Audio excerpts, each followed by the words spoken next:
I used to believe people didn't change, that once someone crossed a line, that was it. File closed, label printed, case archived in your mind forever. I was wrong, and I learned that because of the man I once handcuffed on a rainy Tuesday night, and later fell in love with.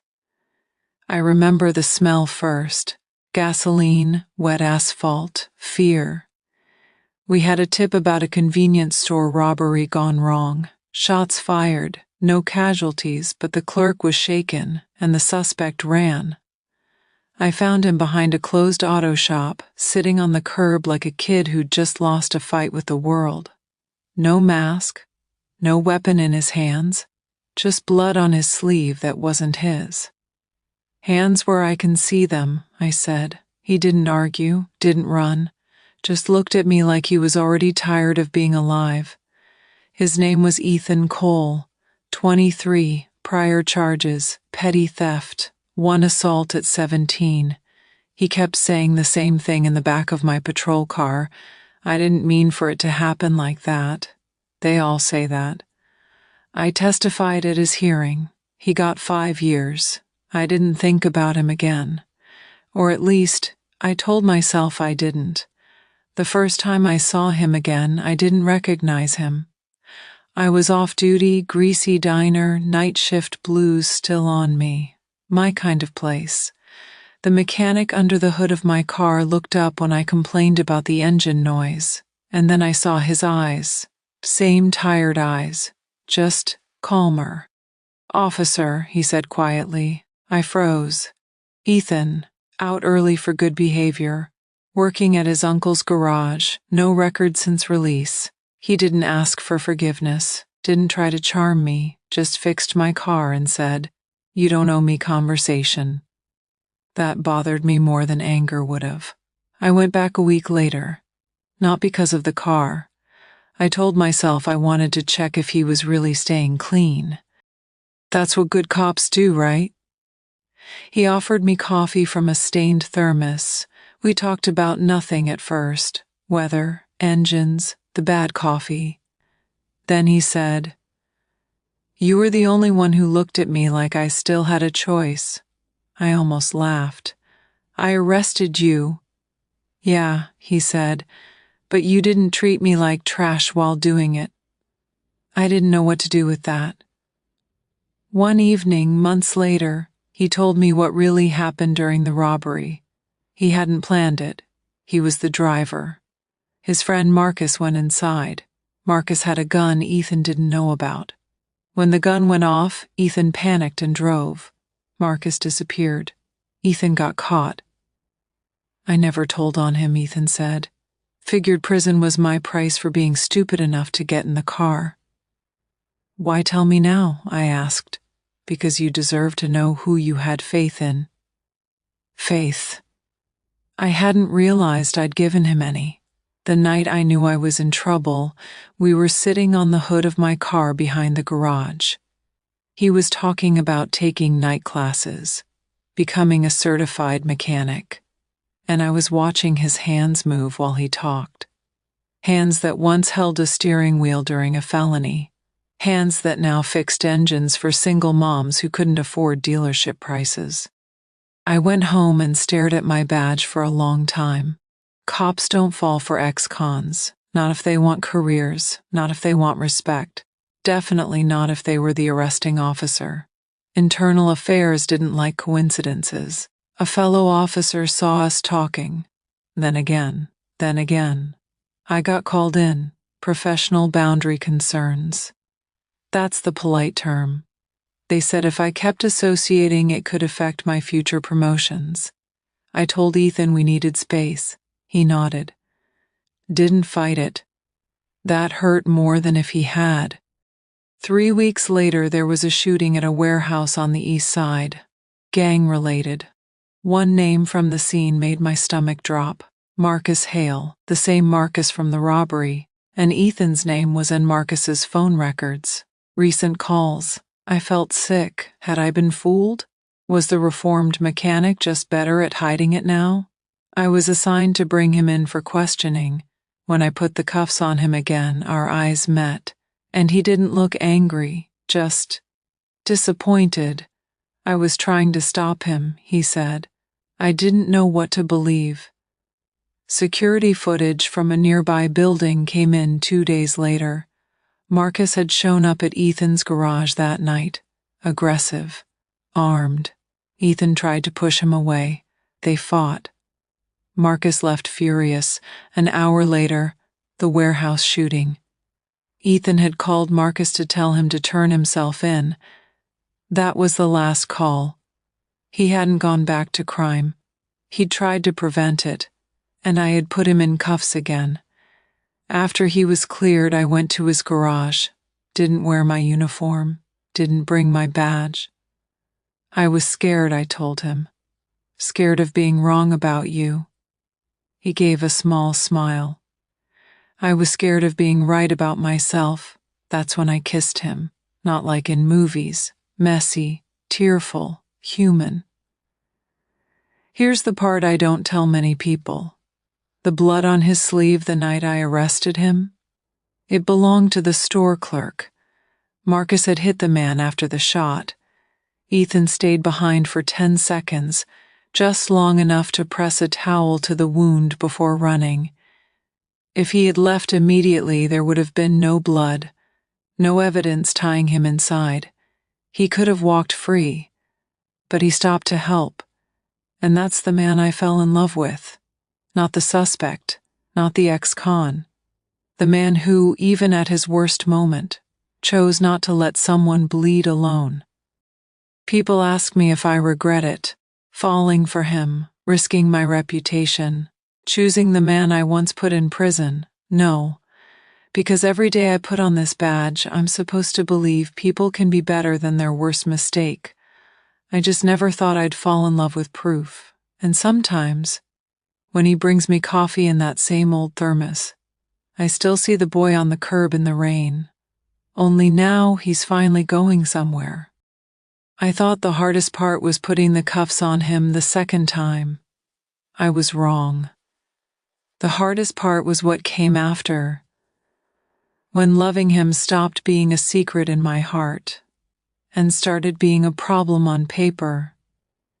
Police departments don't run on truth, they run on perception. And perception was turning ugly. It started with looks, then half sentences that stopped when I entered the room.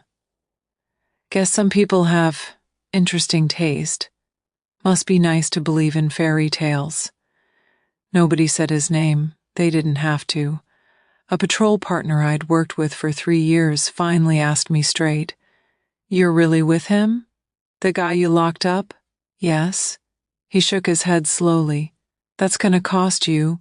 I thought he meant emotionally. He didn't. This time it wasn't a warning. It was a formal review. Conflict of interest, compromised judgment, questionable associations.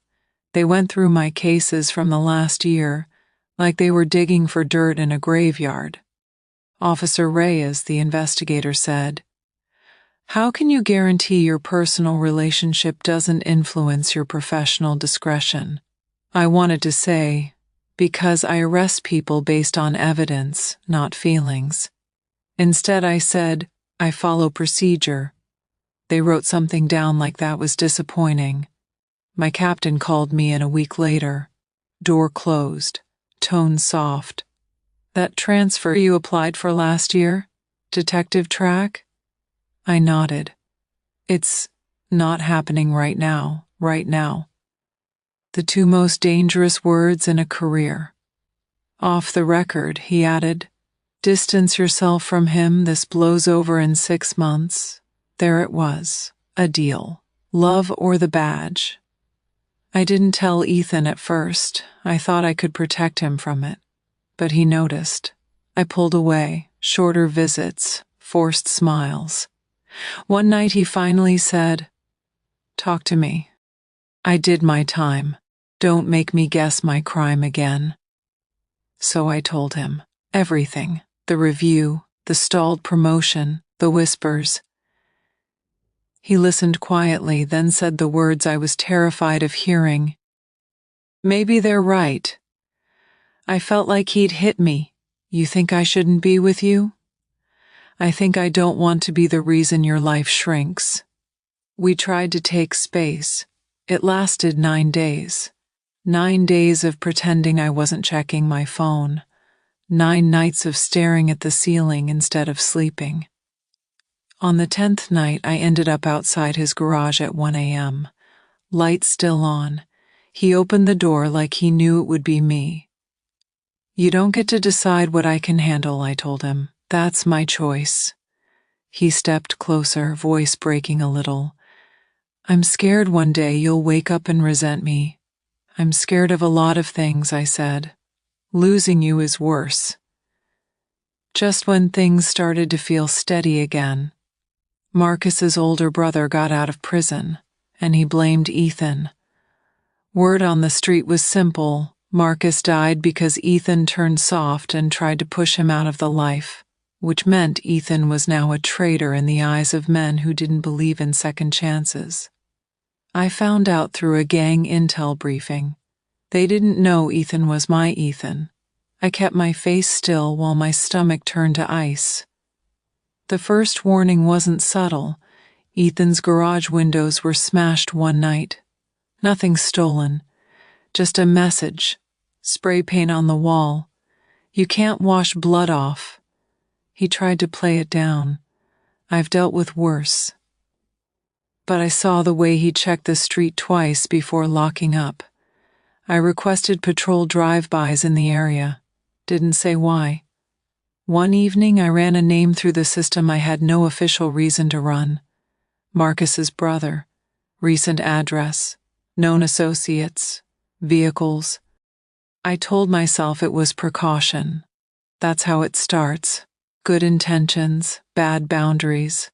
I was off duty when Ethan called, didn't even say hello. Someone's been sitting in a car across the street for an hour. My heart dropped into my stomach. I grabbed my gun, badge, keys, didn't wait for backup. By the time I got there, the car was pulling away. I stepped into the street, flashed my badge, weapon drawn. Off duty, no radio, no unit, just me. The car sped off. I chased in my own vehicle like I was in some bad cop movie.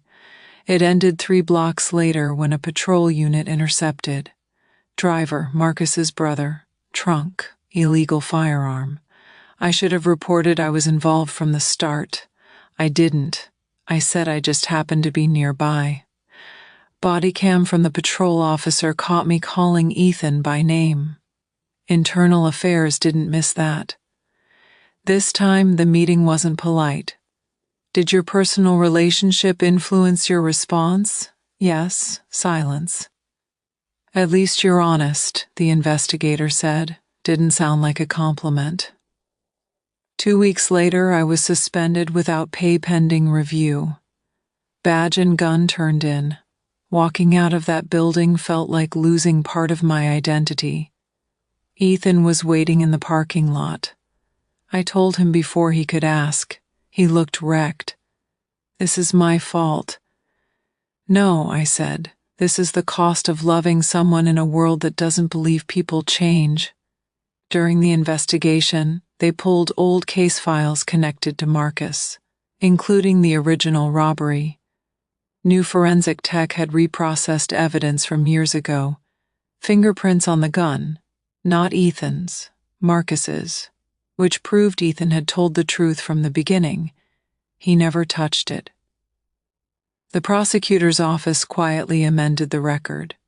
Too late to erase prison, but enough to rewrite history. Internal Affairs saw it too.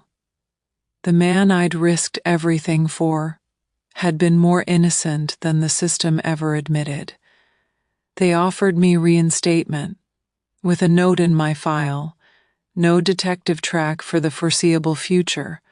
Your judgment is considered emotionally compromised. Maybe they were right, because when I looked at the badge on the table, I didn't feel pride. I felt tired. I slid it back across the desk. I'm done. People think this story's about sacrifice, about how I gave up my career for a man. That's not true.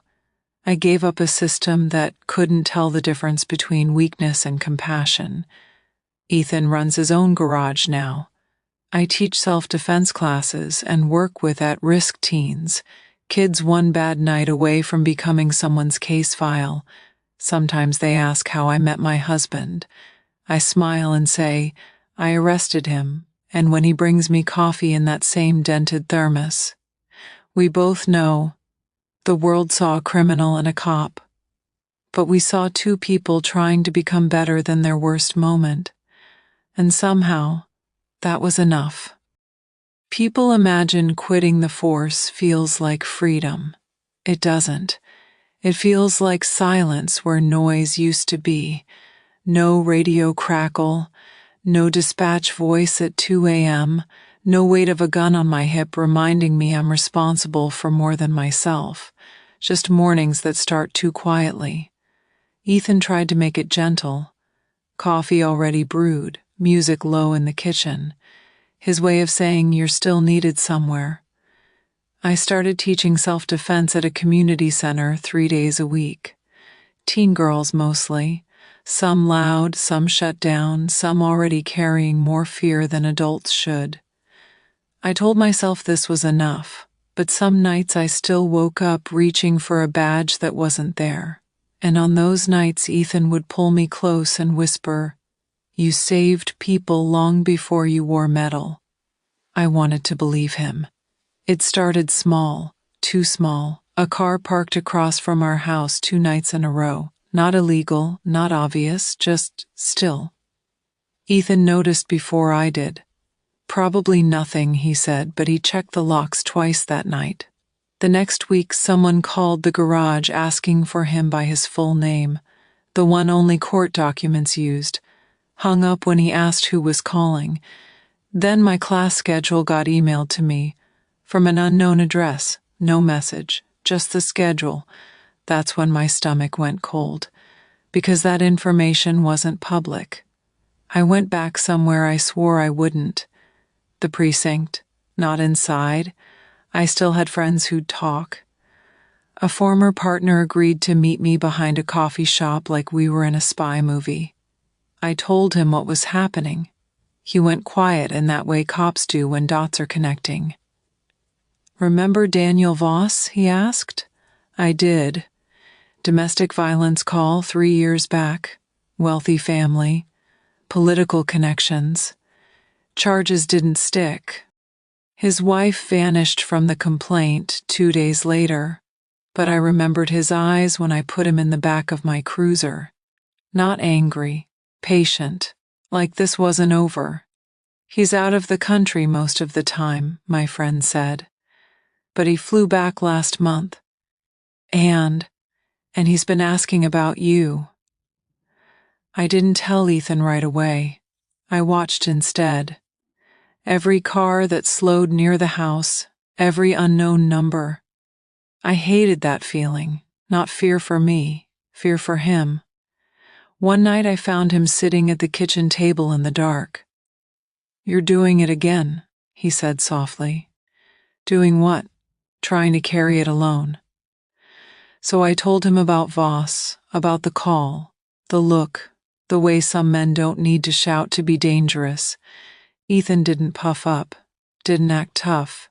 He just said, "Then we handle it together." It came in the mail, no return address. Inside was a single photograph, me, outside the community center, taken recently. On the back, written neatly, "You should have let it go."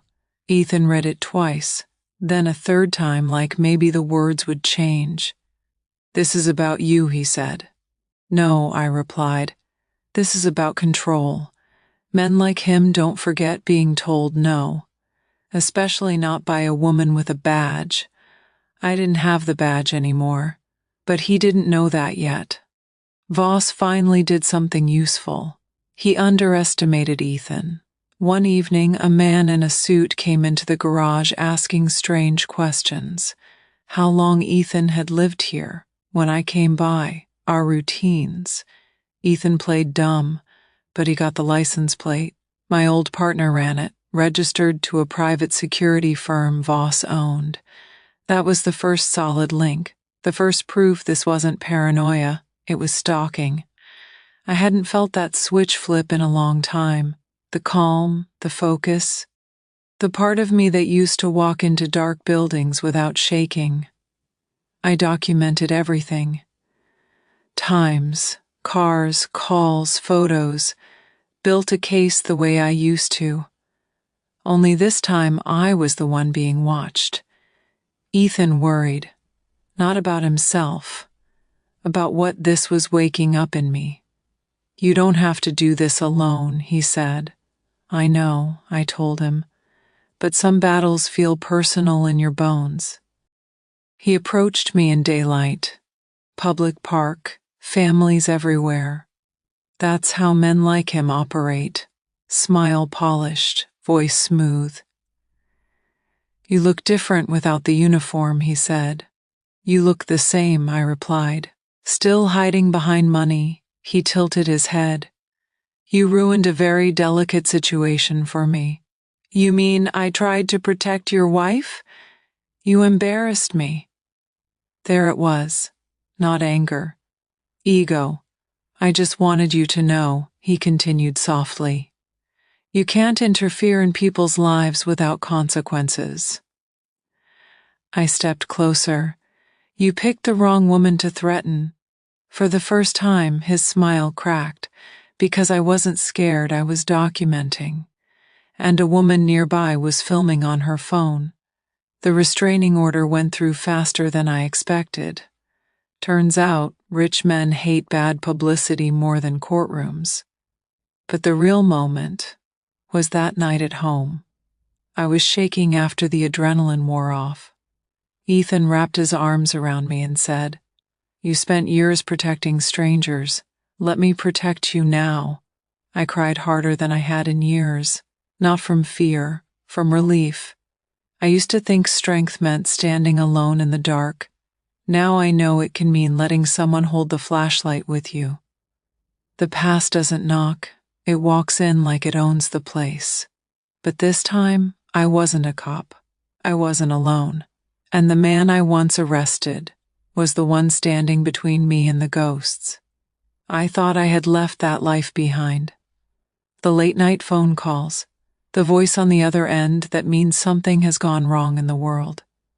It was my former captain. I almost didn't answer. "Reyes," he said, using the name I hadn't heard in uniform for over a year. "I wouldn't call if it wasn't serious." I waited. "There's a witness in a major trafficking case. She refuses to talk to anyone, except you. I'm not a cop anymore, I know. But she says you saved her once. Juvenile runaway case. 4 years ago." And then I remembered. Girl, 16, broken lip, wouldn't speak at first. I sat on the hospital floor with her for an hour until she trusted me enough to tell the truth. Her name was Lena. "What does this have to do with me now?" I asked. She escaped. "The men she's testifying against are connected. Dangerous. And your name came up during questioning." Cold spread through my chest. "Why?" She said, "You're the only person who ever made her feel safe." I told Ethan everything that night, every detail, every risk. He didn't hesitate. "We help her," he said. "This could put us in the middle of something ugly." He gave a half smile. "You married a man with a record. You really think I scare easy?" I laughed, but my hands were shaking, because deep down I knew something. You don't step near organized crime without it noticing. She was older, thinner, eyes older than the rest of her. The second she saw me, she burst into tears. "I didn't know who else to ask for," she said. I hugged her like she was still that kid in a hospital gown. She told us everything. Names, locations, how they moved girls across state lines. Testifying would destroy them. It would also put a target on anyone close to her, including me, including Ethan. That night, sleep didn't come. I sat on the edge of the bed, staring at the window. I can walk away, I said quietly. Someone else can protect her. Ethan sat beside me. Will you be able to live with that? I didn't answer, because we both knew the truth. I had left the badge, but I had never stopped being who I was. 2 days later, the first warning came, not subtle. Our garage went up in flames at 2 a.m. No one hurt, fire contained. But the message was clear: stay out of it. Ethan watched the fire trucks in silence, jaw tight. I'm sorry, I whispered. He turned to me, eyes fierce. Don't you dare apologize for doing the right thing. They didn't come for me. They came for Lena. Van outside the safe apartment. 2 men, fast. She managed to call me before the phone hit the ground. I heard shouting, a door slam, then nothing. That sound will live in my bones forever. The police couldn't officially involve me. Unofficially. Doors opened, old contacts, favors owed, location hits from traffic cams, a warehouse by the river. I geared up like muscle memory never left. Ethan stood by the door as I checked the spare firearm we legally owned. You're not going alone, he said. Yes, I am. He stepped closer. You once told me people deserve a chance to be better than their worst mistake. Let me be better tonight. I saw it in his eyes. Not the boy on the curb, not the ex-con. A man choosing courage. Stay behind me, I said. He nodded. It was dark, smelled like oil and river rot.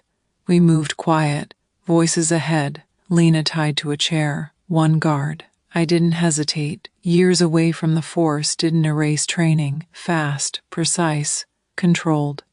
Ethan cut her loose while I covered the door. Then footsteps, more than one. We ran through the back exit just as sirens approached. Tips passed quietly to the right ears. Not my case, not my badge, but still my fight.